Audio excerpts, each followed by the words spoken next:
Magandang buhay! Ito magluluto tayo ng kinamatisang isda mga kabayan. Paminsan-minsan kasi kailangan din natin ng kumain ng isda. At ito ang isda nga lulutuin natin ay ang pampano. Ito kasi ang isang paborito kong isda mga kabayan.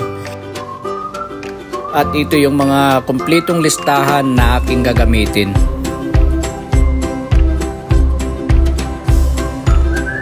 So ito kabayan, umpisa na natin magluto. Pagsabay-sabay na nating ilagay ang mga hiniwa-hiwa nating mga ingredients, mga luya, mga sibuyas, yung bawang, at saka naglagay tayo ng green chili.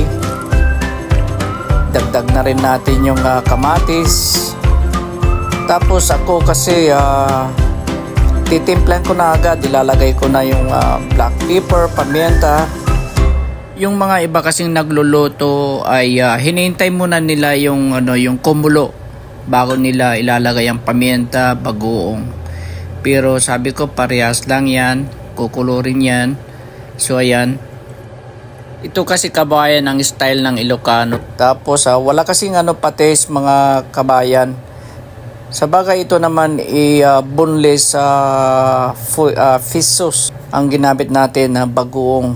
Wala kasi kaming patis ngayon pero okay lang yan. Patis o bagoong, yung boneless fish sauce. Kami kasi gumagamit kami talaga ng magic sarap, pampalasa. So ayan, tapos haluin lang ng konti.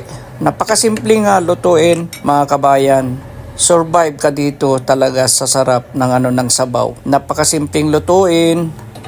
Walang kapagod-pagod. So ayan mga kabayan, after 10 minutes kumulo na. So ilagay na natin yung yung isda.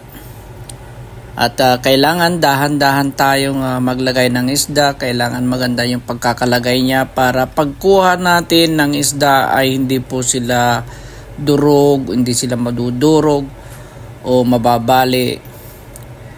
So ayan guys. Siya nga pala piniga-piga rin natin kanina yung hindi ko lang na-video yung kamatis. Mas masarap kasi pag napiga yung yung kamatis. So pagkatapos nito tatakpan natin uli guys. And then we have to wait another 10 minutes.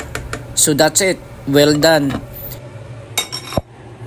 So ayan, after 10 minutes, ready to serve na. Pwede na tayong kumain. Thanks for watching guys, mga kabayan.